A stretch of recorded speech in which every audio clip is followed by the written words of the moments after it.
Welcome, everybody. Thank you so much for joining us tonight. We're so thrilled to have the very talented Mary Kubica. Is that right? Am I saying your last name right?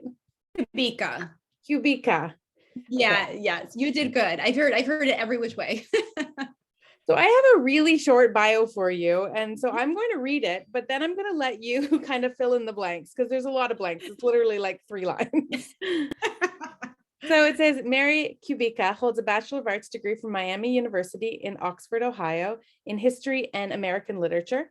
She lives outside of Chicago with her husband and 2 children and enjoys photography, gardening, and caring for animals at a local shelter.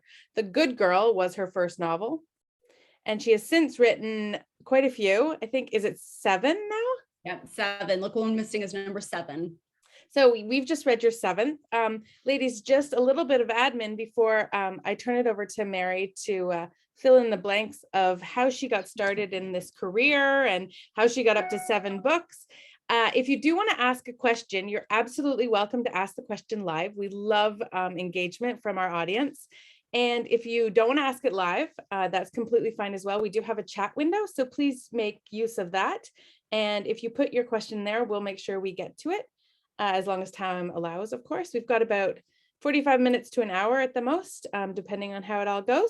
So yeah, so Mary, please fill us in. Tell us all the juicy details. Yeah, absolutely. I'd love to. So I've just, I was one of those kids that just loved to read. Any opportunity I had to go to the library or the bookstore and get some books to bring home, I would. I was that kid that, stayed under the covers reading with a flashlight, like long after I should be in bed.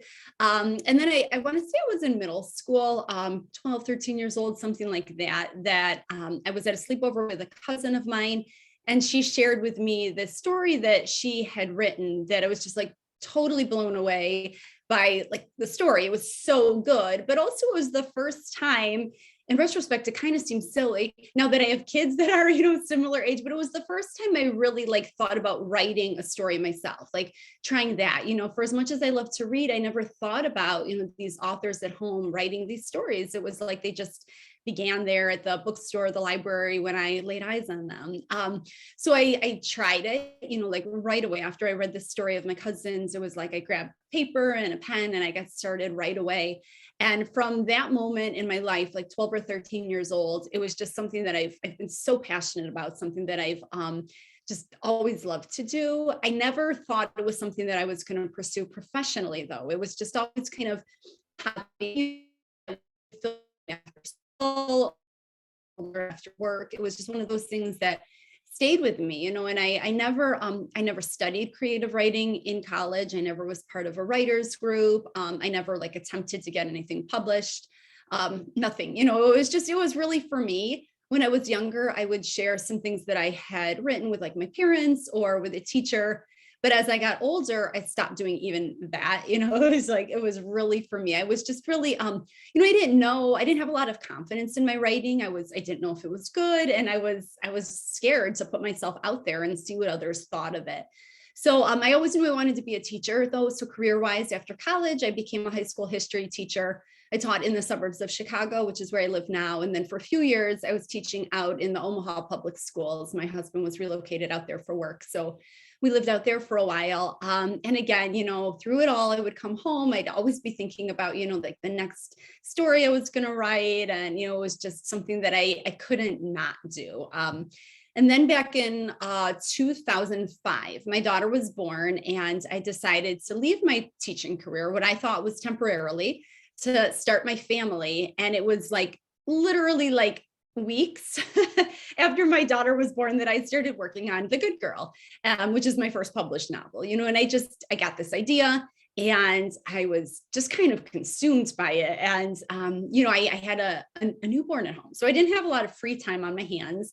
But, when she was napping or if she was just content or after she had gone to bed, I would get on the laptop and I'd start working on this book. And, it grabs me in a way that nothing I had written in the, like, I don't know, I can't do the math, however many years prior, it grabs me like nothing ever had before, and I fell in love with these characters and the story. And it took me 5 years to write The Good Girl. And the whole time I did it totally in secrecy. I didn't tell anyone other than my husband that I was working on it, but I wouldn't let my husband read it. I knew soon we shared a computer. So I knew like sooner or later he might come across it or some strange internet searches. So I figured I should tell him what I was working on. So it took 5 years to write. And then when it was done, it was the first thing that I just really felt compelled to try and put out there and, just see what could happen. So I didn't know what I was doing. I did some research. I got my hands on a book called The Writer's Market that lists all these literary agents and how to contact them.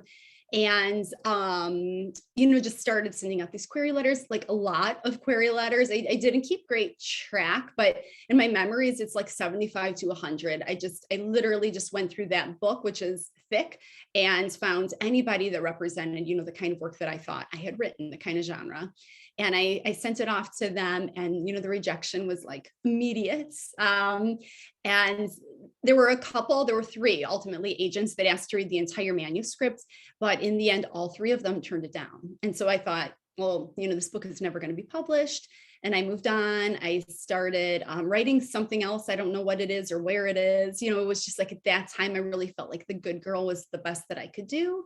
Well, 2 years after all those rejections came in, one of these agents reached back out to me, and she wanted to know if the book was, if I had sold it, if I was being represented, and just it so happened that the first time she read it, she was not in a position to take that book on, but it stuck with her for the next 2 years until she was in a position to represent it. And so she reached back out to me, and it was really a dream come true.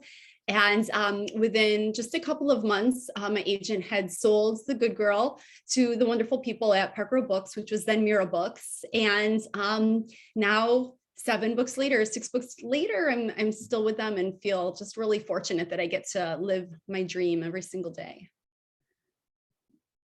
That's such a great story. I love it. Now I have questions from just even that. Okay.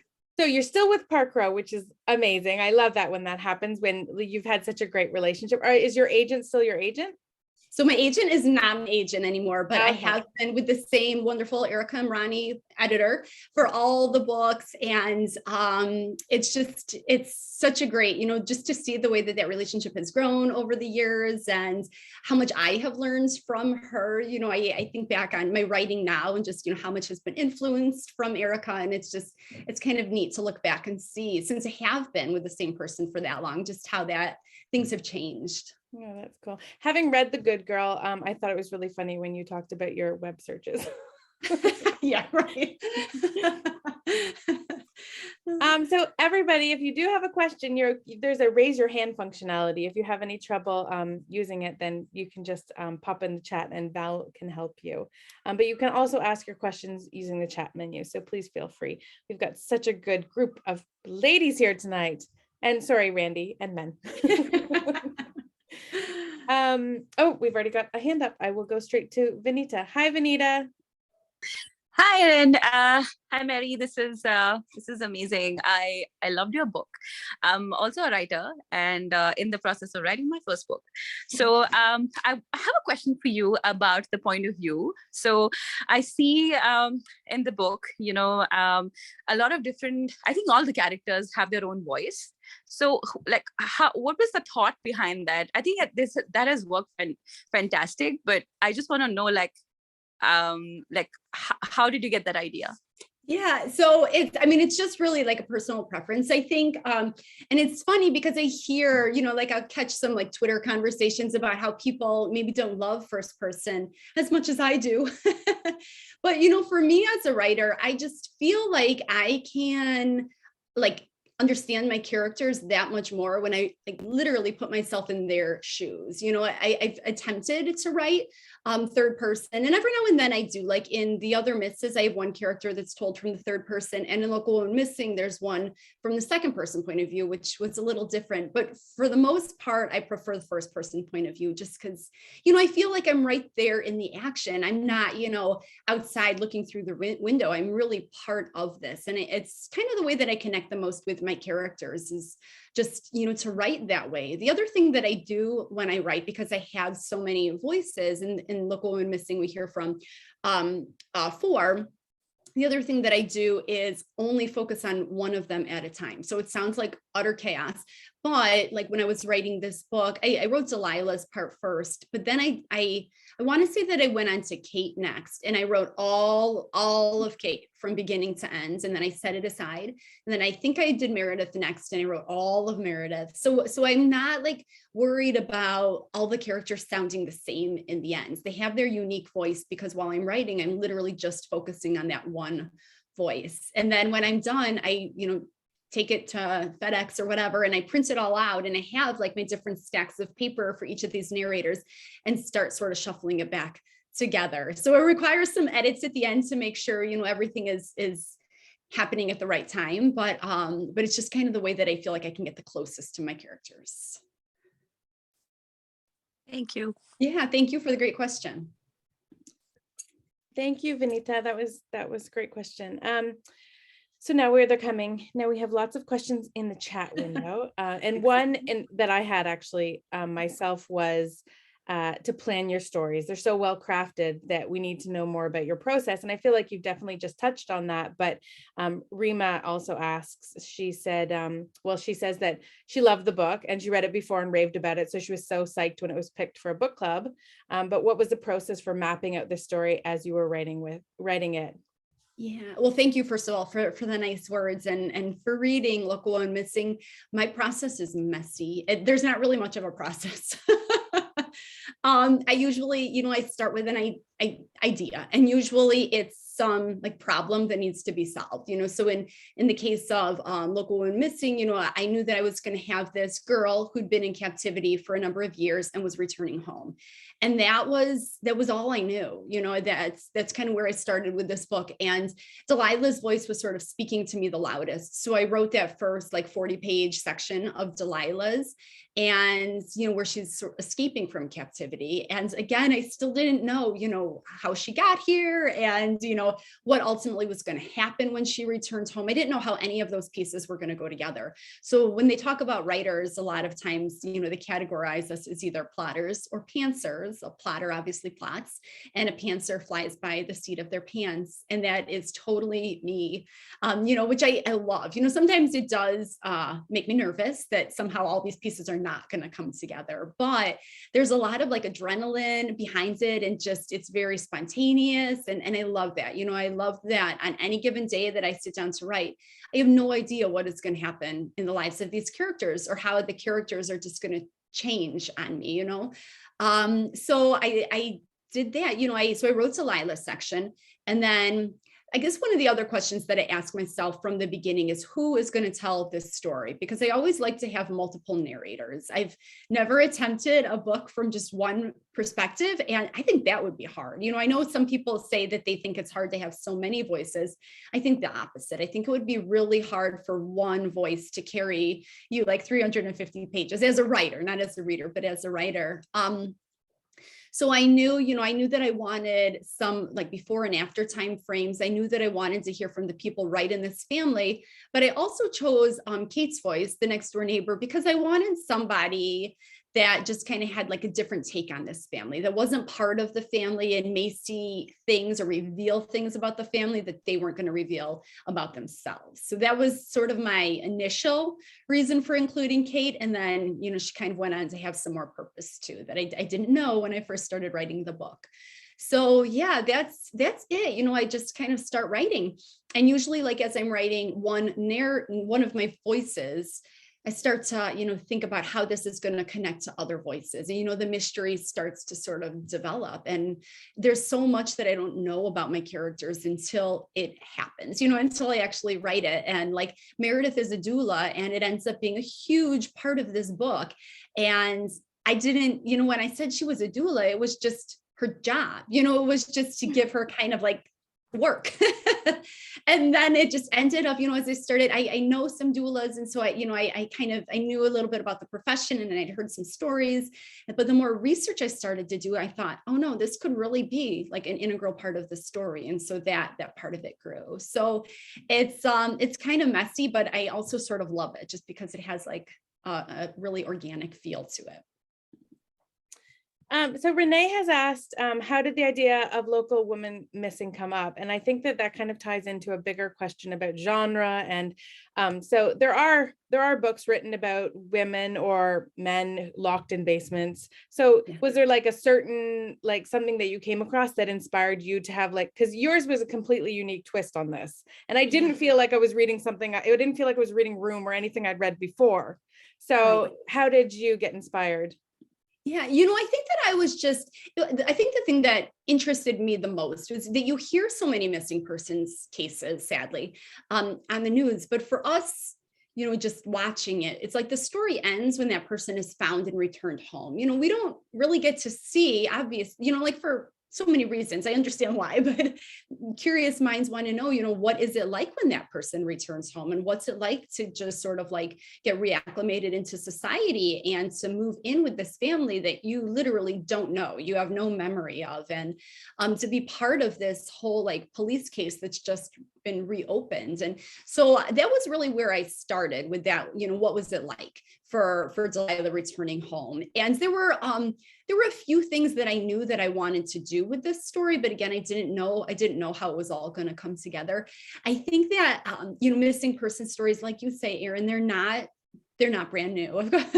And my first book, The Good Girl, is about a missing woman, so but yet these two books couldn't be any more different. So I know that, people say there are only like X number of stories out there, and it's just sort of like the original thing that the author brings to it. And I totally, totally believe that that's true, and I took this missing persons case just in a totally different direction that I took The Good Girl. And yeah, it's just kind of neat, I think, to see when you have like these common themes, like the totally different things that you can do with them as an author. I want to just read a comment from Angelica, because she talks about Delilah's brother, and she just writes simply that she really liked him, but he was like such a great character. Can you just expand on him a little bit more? Yeah, I loved him. When it's all said and done, I mean, it's hard. So many people have asked, like, which was my favorite character in this book. And it's hard because, like, I really liked them all. I feel like just like a reader usually probably gravitates towards one.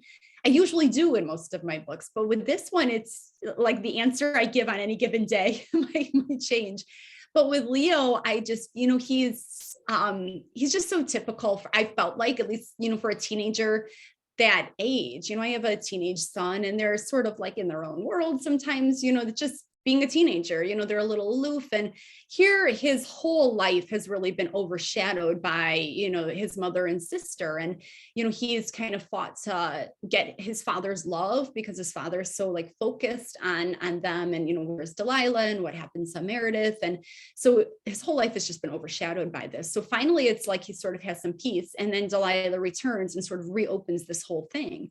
And he has feelings about this. So, I think that he comes across at the beginning as just maybe a little selfish and not understanding, but I also feel like very typical teenage boy. But then just to see him sort of grow throughout, the book, and just really be able to put somebody else first, and to think about Delilah's needs and, his father's emotions about all this, and just to sort of grow.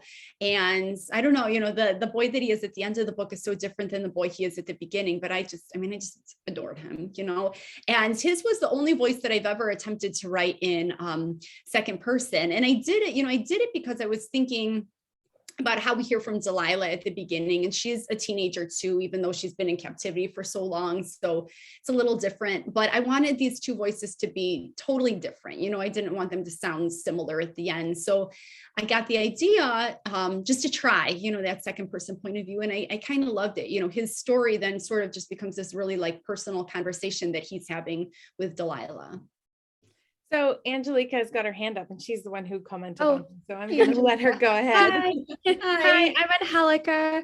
I really enjoy, so I haven't finished your book yet, I have to say. So I'm like bracing myself for like when I have to hop, so I don't like, because I'm very anxious right now at the scene. Like B and Kate, like their power just went out, and they're like freaking out about like someone in the house. And I'm like, I don't know, is there someone in their house? I don't know, you guys. But Delilah's brother, Leo, like I at first, like I was like, oh, he's kind of a whiny little like, ugh. And then like when he found he went to go find her blankie for her, like his blankie. And I was like, you just love your sister. And this is really adorable. And now I'm kind of like looking forward to like I look forward to when his chapters happen. I'm like, okay, what's happening with Delilah that we won't get from her, right? Like the perspective that the way you write him and the way he kind of observes everything around him, I really enjoyed because he like talks about the lady cop that he's like doesn't like and he thinks it's weird. And he also like finds Delilah a little weird, but he's also like, but it's really fucked up that like you keep calling me sir. Like this is not okay, and oh, sorry if there's like people with little ones around. I didn't think about that part. But but I don't know, there's just something about him that's kind of relatable. I think like it's like the teenager in me where I'm like, oh yeah, I think I would feel that way. But I enjoy his perspective a lot and what he kind of brings to us inside the home. And then when you have Kate and B's like stuff, it's really cool. So yeah, I'm really, really enjoying your book right now. So thank you for letting me talk. Yeah, absolutely. Well, thank you for all of that. I love everything that you said. I'm so glad that you're enjoying the book. I hope you enjoyed the rest of it and that we don't spoil anything for you tonight. We probably will have spoilers, but I will maybe do a flag before they happen. Oh, thank you. That would be a great idea. Cause I want to stay till the end, you guys, but I will totally hop because right now I'm like, I don't even know. I think I know. I feel like you're giving me a red herring. Like it's obvious, but maybe it's not obvious, so, but thank you. I appreciate that. Jill has her hand up as well from Tulsa. Hi. Hi. So a comment and a question. Comment was I thought I really liked Meredith's character and I thought she was like a genuinely good person. And so I loved how and I hope everyone has read this part, but when you find out exactly what happened between her and B, I felt like I can see how good people do really awful things. Like it was genuine and authentic that she made the choices that she did under the trauma that she was going through at that moment. So I thought that was really well written. And then my question is about Gus and her process for writing Gus, and was his character always going to be a like, I don't know, escape mechanism or a mental kind of way for her to cope, a coping mechanism, or was that something that happened later? Just a little bit about Gus's character. Yeah, absolutely. So for those of you who haven't finished it, you might want to mute for a second, just because this may get a little spoilery. But thank you so much, Jill, for what you said about Meredith and all of that. That was one of the things that I loved about this story. Just, I feel like sometimes this genre can be really out there. Like the things that can happen are they can be really implausible. And so that's what I really kind of loved about the twist in this book is that, we'd all like to think that we would make better decisions in a situation like that. But I just felt like it was really possible, for somebody to be in this situation and to completely panic and for things to happen that you never thought you could do. So that was one of the things that I just really enjoyed about this book. As for Gus, so I did know from the beginning that Gus was not, going to be real, that he was going to be just kind of a coping mechanism for Delilah for all that time that she was alone in the basement. And I guess when I write a novel, I always, there's that big twist. And everybody that reads this genre is always looking like from page 1 for the big twist. Everybody wants to figure that out. And I know that I'm not going to be able to trick everybody. So for me, it's all about adding in the smaller twists too. So that even if you ultimately guessed that big ending, you don't know these other little things like that Gus wasn't real, or there's a number of little twists like this throughout the book. So that was one of the things that I kind of dreamed up early on, because hers was the first character that I wrote. So we meet Gus just like 2 pages into the book or something, and so that was one of the early things that I did know about. And again, it was just to kind of add another layer of mystery. So I couldn't guess the end at all. I had no idea what was coming, but I knew about Gus for some reason. I don't know how. It was hard. I have to say that was one of the hardest sections to write, like Gus at the beginning, because it's like, why isn't he eating? Right, yeah. It was just really hard to like balance that he's got to be there. But on the other hand, this man and this woman don't see him. They don't interact with him, so how do I balance that? So it was definitely one of the trickier parts of the book to write. Okay, we have another question in the chat here from Natalie. She says, how do you keep the continuity of character and plot development when there are character and time switches from chapter to chapter? Yeah. So when I write it, again, I just write one of those narrators at a time. So I am totally focused. And with this book, it was actually fairly easy because like Meredith and Kate are really the bulk of the story, and their stories are told like 6 weeks or something apart. They're not happening at the same time. So when I wrote like just Meredith, I was really just focusing on what happened with Meredith. I wasn't paying any attention to what was going on in Kate's storyline because that wasn't going to happen for 6 more weeks. So I just was able to focus on that. And so it really keeps that clear in my head. And then when I wrote Kate's, that did, because it was kind of drawing on things that we were going to discover about in Meredith's, chapters. So that did require just like a little bit more, just thinking through and all that, to make sure that everything was cohesive. But it just, when I break it down and just write one of those narrators at a time, it gets rid of all the like complex plot. I mean, it's still complex, but it's much more simplified than if I'm looking at the whole book and I'm not jumping around in time or any of that. I can just focus on this one thing. And like same with Leo, when I wrote his story is much more like domestic. I get kind of like his feelings about Delilah versus like the bigger picture of what's going on in the investigation. I mean, there's some of that, but for the most part, it's like a different story than we're seeing from Meredith or Kate. So it actually, when I write it, it's not as complex as when I put the story back together and, read it all through. Thank you for that explanation. We have another question from Vanita. She says the book starts in the middle of conflict, and I guess that's a literary term, medias res. It's Latin, yeah. Okay. In media. Rather than the reader knowing that there's a girl missing. Why did you think of that? She thought that it worked very well.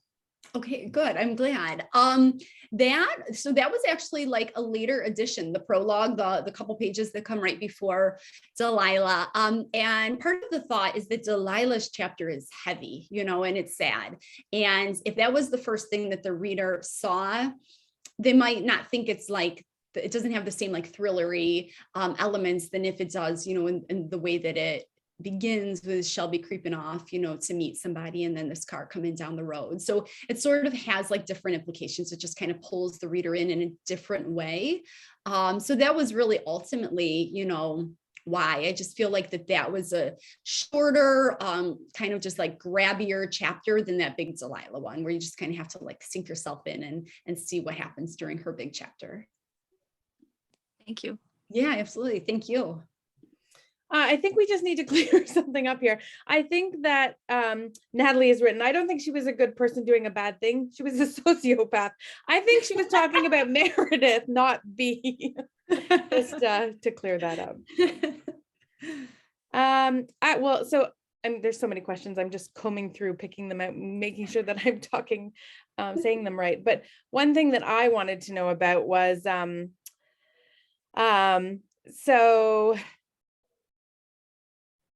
mental health. I wanted to know about the fact that Delilah was locked up for so many years, and she had like a little peephole where she could see her dad and her brother. And I just wondered if you thought about sort of like, because when she arrives back at home, she seems fairly well adjusted. And maybe that's just because we're comparing her to the other Delilah.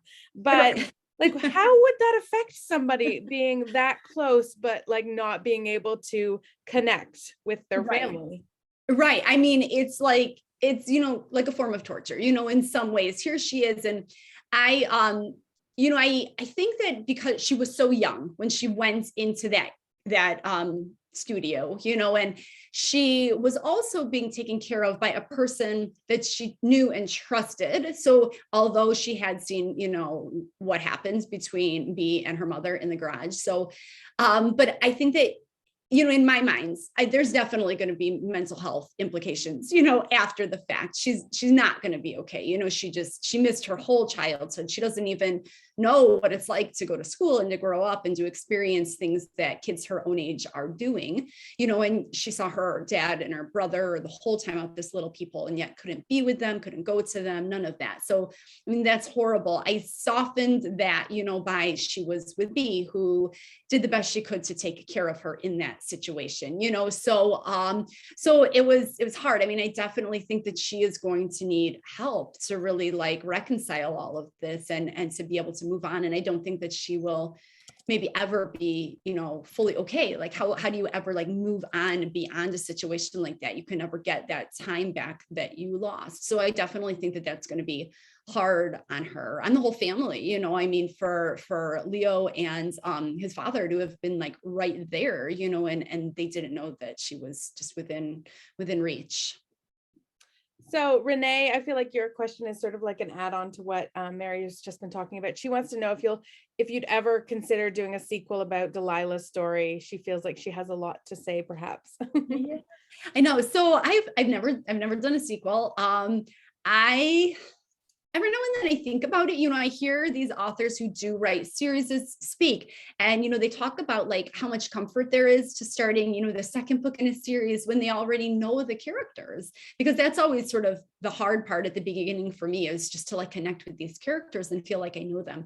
So I can see where that would be great comfort. But on the other hand, I'm I have messed with these characters so much by the time the book is done that it's time to let them go and start fresh with some brand new, characters that I can torture.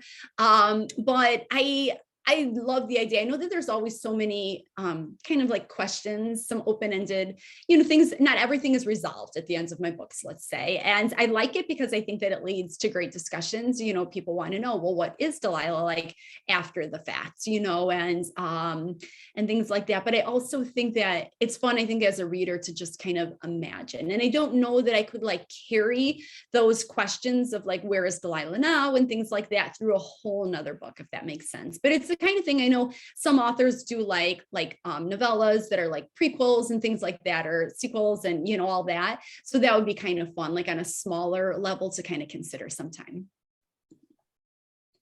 I can appreciate that.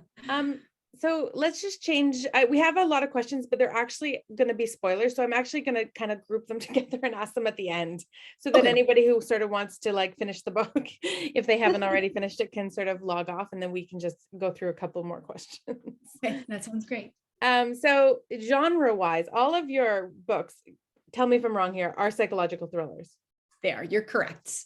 So have you explored other genres? Do you want to explore other genres? So I always said, I used to be his high school history teacher. So, and I love reading historical fiction. And I always thought that I would maybe like to try historical fiction with maybe, some sort of mystery mixed in. I don't know.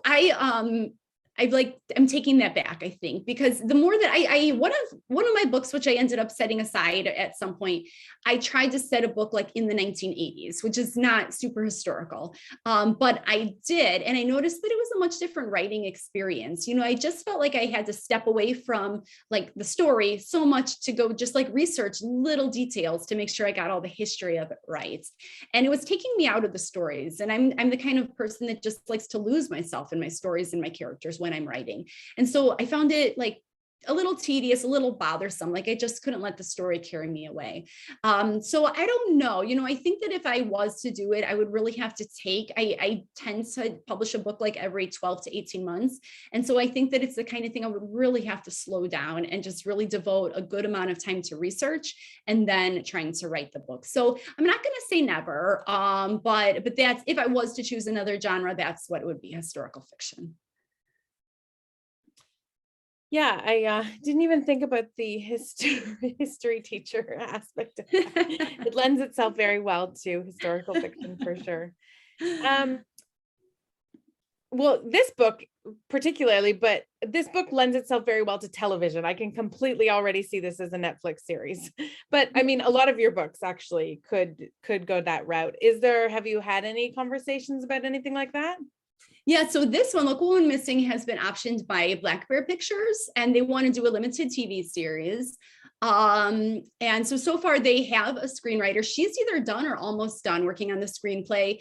And then they just found a director for it, Larry Levine. And so I'm super excited. I don't know, Black Bear Pictures there right now. I think they actually just finished filming Karen Dion's The Marsh King's Daughter. Wow. So yeah, they've got that one, and they've come up with some other great things in the past couple of years. So I'm really excited to see what they do with it. And it seems like things are moving along. So I think that the next step is to kind of, like cast somebody in it and then try and get a network to pick it up.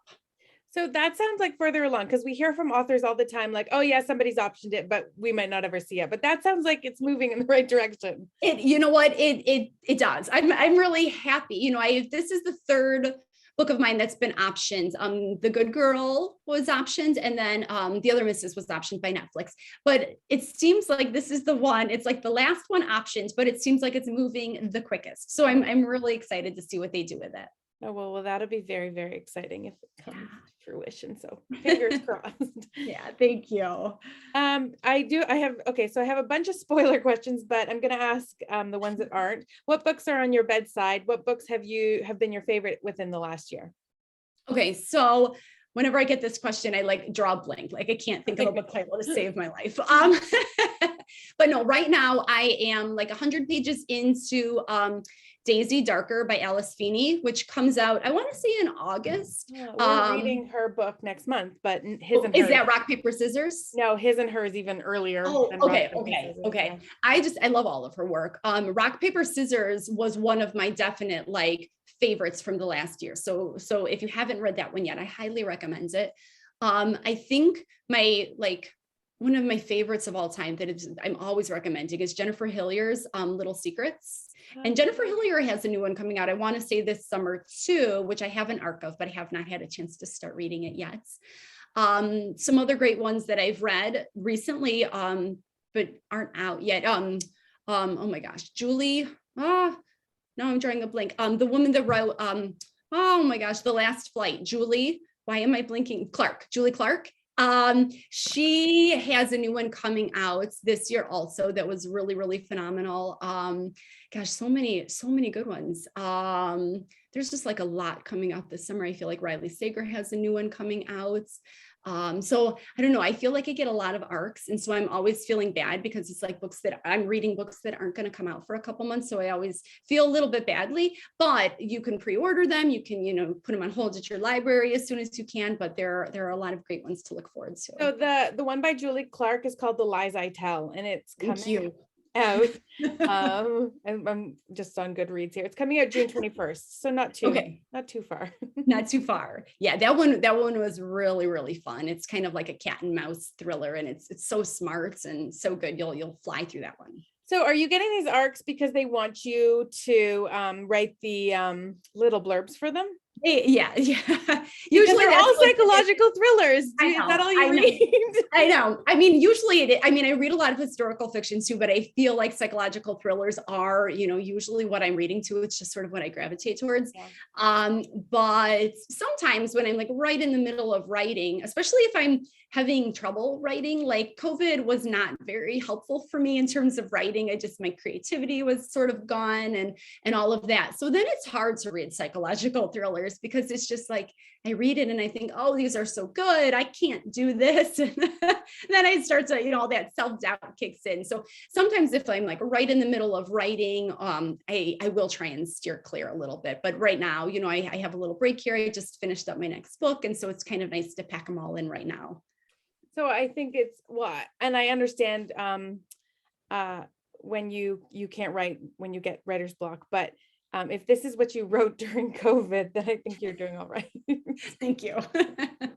Thank you.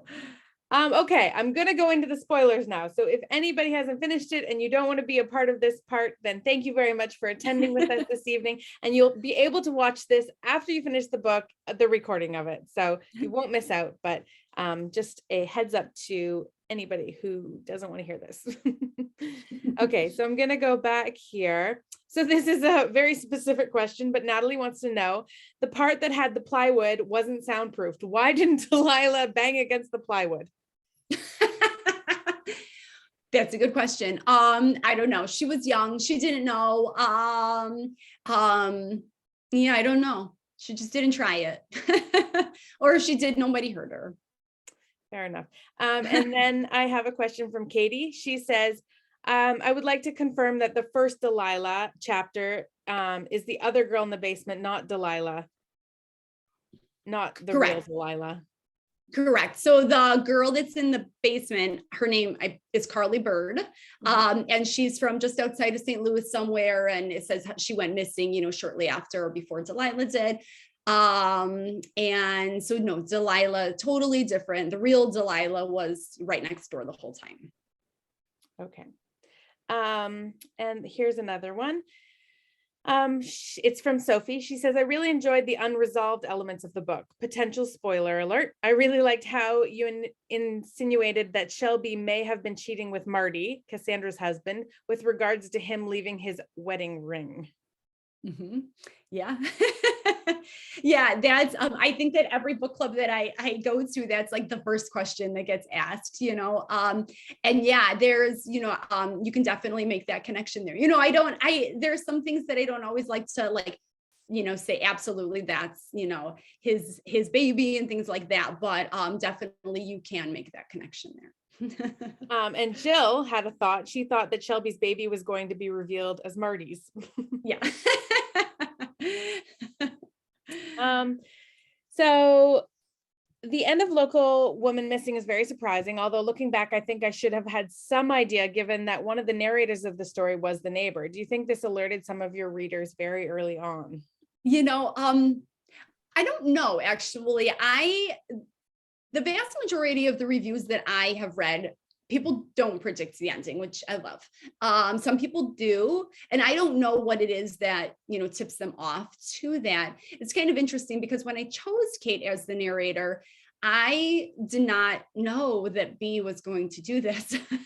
I actually thought, maybe something was happening within the home, within Josh and Meredith and the kids. Something had happened there. And that Kate, kind of as the outsider, was maybe going to bring a different perspective to that family than they were sharing, through their own voices. So that's why I wanted this neighbor's perspective, close friends, but still an outsider. And then as I think one of the early things that I knew about this book was that, the girl we meet at the beginning was not ultimately going to be Delilah. And I knew I wanted Delilah close just because I thought that there was, just that intrigued me, her being so close to her family all these years, but yet she couldn't quite reach them. So it was just sort of as I started writing and I started to put these things together. Okay, well, now we've involved the next door neighbors and I want Delilah ultimately close. So how can I do this? And so then I started to think, okay, well, what about B? And well, how is B going to hide this person, all these years from Kate? And so that's when she became a musician and she needed this music studio, and it just sort of develops from there. So I do think, it would definitely be possible. And I think that I have seen some reviews that are like after the fact, they realize, oh, maybe this is why we were hearing from Kate, but I don't know that I've heard it as like, that was the giveaway for them. I didn't get it. Like I said, I had no idea. So I think it raises a really interesting point about human nature, though, because someone like B, like we were talking about her being a sociopath, and I don't disagree with that. You're right. She locked a kid in a closet for years and years and years. Like, I don't know how somebody does that, of course, but like, let's play out B's life without that incident ever occurring. Does B do anything like that is so like it was a bad, like something bad happened to them?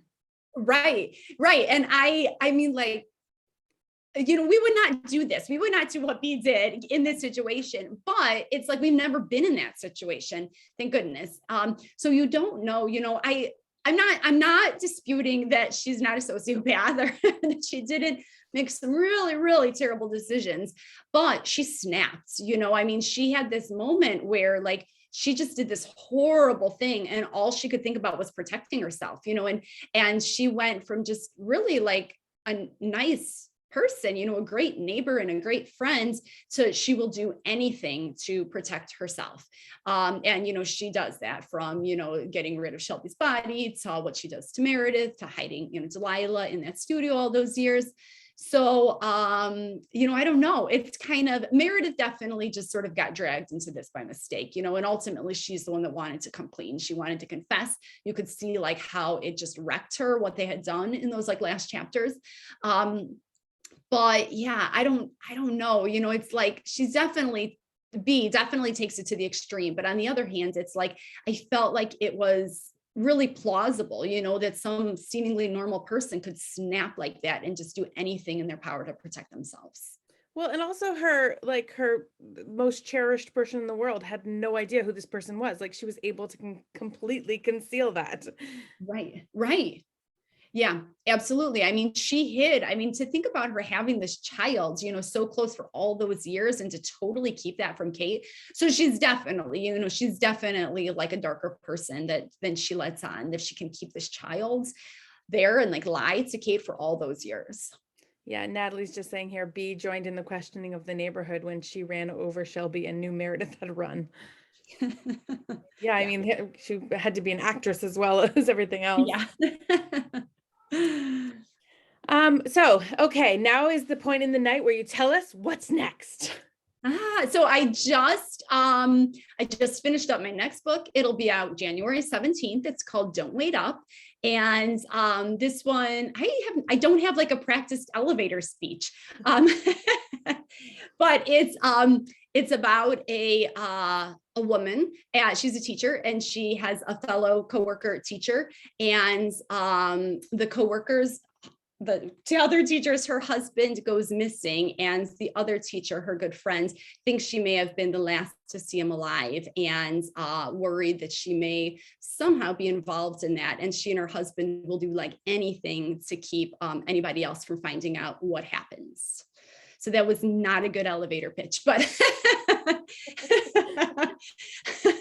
but I'm so excited to share it with everybody. This one I did start writing during COVID, and COVID was so hard on everybody. I had so many false starts, like so many, I think I'd get a great idea and I'd start writing it, and I'd kind of like write myself to a dead end and toss that idea and start over. And I got the idea for Don't Wait Up in October, and I just like fell in love with the story and the characters, and I had a draft done and turned into my editor by the beginning of February. So the whole thing came together in just a couple months. So when it was like finally working, it was working. And so I was so excited. And I know Randy just commented here that a few people over at Park Row have read it, and I got their feedback, and it was wonderful. Everyone seemed so enthusiastic about it. So I'm so excited to share it with everybody. And there'll be much more information coming in the coming months. I haven't seen a cover or anything like that yet. So that's always so fun. I was telling Randy earlier that it doesn't matter how many books come out, like it's just still such a fun process. Well, that's good. You have an enviable job if you love what you do. Absolutely. Well, thank you, Mary, so very much for your time and for writing such wonderful books for us to read.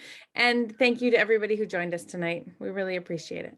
Yeah, well, thank you for having me. And thank you to everyone who joined tonight and read Local Woman Missing. I'm so grateful. And we can't wait to see what's next. We'll all keep our eyes out we have to wait almost a year, but next January. Yeah, something to look forward to. Perfect. Take care, everybody. Good night.